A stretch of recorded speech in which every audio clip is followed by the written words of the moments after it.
avons des lectures différentes sur l'utilisation de nos termes, de nos références, pour dire qu'aujourd'hui, nous sommes dans un tournant historique où les dominés d'hier, j'allais dire les damnés d'hier, excusez l'expression et les jeux de mots, ne le sont plus aujourd'hui, et qu'aujourd'hui, chaque peuple, en tout cas chaque État, veut construire ses propres intérêts, et on considère donc pour les pays qui ont l'uranium et pour les pays qui ont le gaz et pour les pays qui ont le pétrole, qu'il leur revient à eux d'en décider sur le coût, sur la façon de le vendre et à qui le vendre.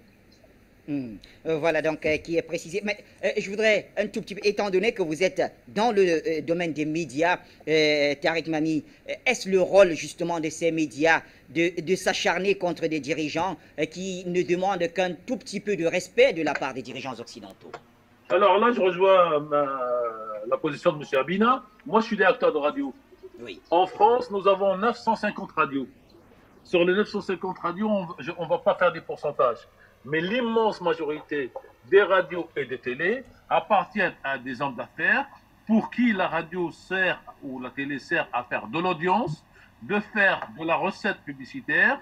Et comme elles appartiennent, par exemple, à M. Bolloré, M. Abina l'a dit tout à l'heure, la principale chaîne regardée aujourd'hui par les Français en termes de CNews, M.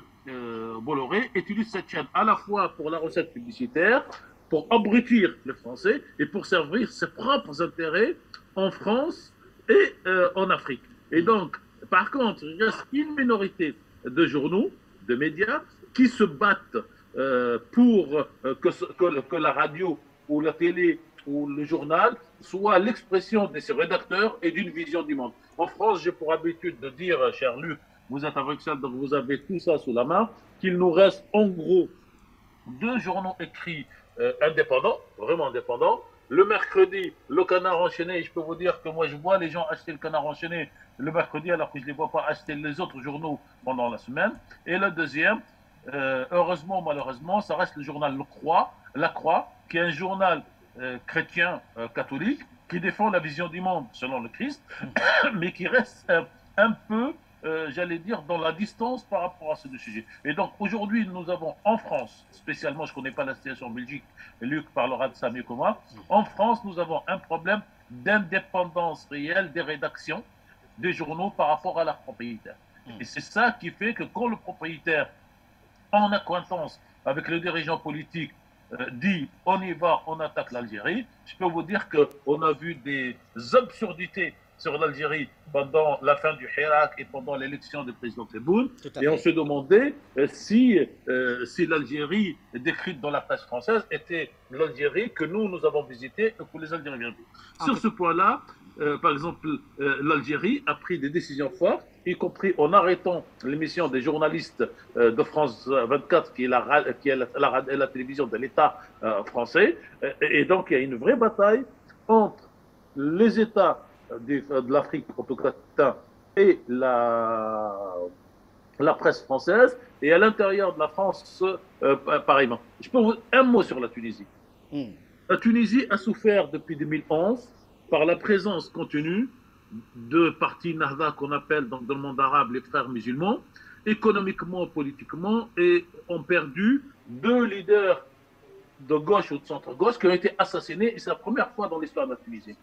Et on n'a pas vu cette presse occidentale et française s'acharner contre la situation en Tunisie. Et puis il y a le président actuel qui prend des décisions dites exceptionnelles. On peut être pour, on peut être contre. Et tout d'un coup, tout le monde en France commence à se parler comme s'il y avait la naissance d'un nouveau dictateur à 66 ans. Et donc, les médias aujourd'hui répondent clairement, en tout cas les médias français que je connais très bien, moi les Belges et les autres, les médias français répondent très exactement aux demandes et aux intérêts des dirigeants politiques parce qu'il n'y a pas d'indépendance. Dernier exemple, M. Drahi a la téléphonie, c'est-à-dire les tuyaux, et la télévision BFM et d'autres, donc il met ce qu'il veut dans ces tuyaux, sans contrôle.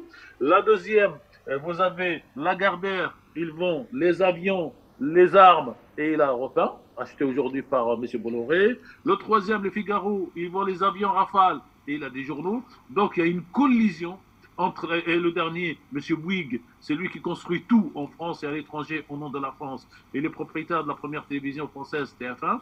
Donc, à chaque fois, vous avez des liens, comme dirait M. Al-Hattab, capitalistiques de fait, même si ce n'est pas de droit, entre le propriétaire des journaux et les intérêts des pays. Et donc, c'est cette situation qui est très malsaine aujourd'hui en France. Et nous, à France Maghreb 2, avec tous nos amis, nous avons mis en place une émission qui s'appelle Le Grand Forum, le LGF, tous les jours de lundi au vendredi de 16h à 18h, pour débattre comme nous le faisons sur votre chaîne, en toute indépendance, parce que notre radio, petite ou grande, ne dépend pas en termes de capital de financiers qui vont nous dire voilà la bonne ligne pour l'Algérie, voilà la ligne contre l'Algérie. Et le débat, vraiment, il faudrait peut-être un jour que vous fassiez, cher ami Jérôme et toute l'équipe, un spécial, la situation des médias en Occident, les médias en Occident, donc en France, en Belgique et ailleurs. En tout cas, on le fera naturellement. Je termine là, qui donne des leçons à tout le monde, oui. Quel est leur propre statut. Très bien. Merci à vous, Tariq Mami.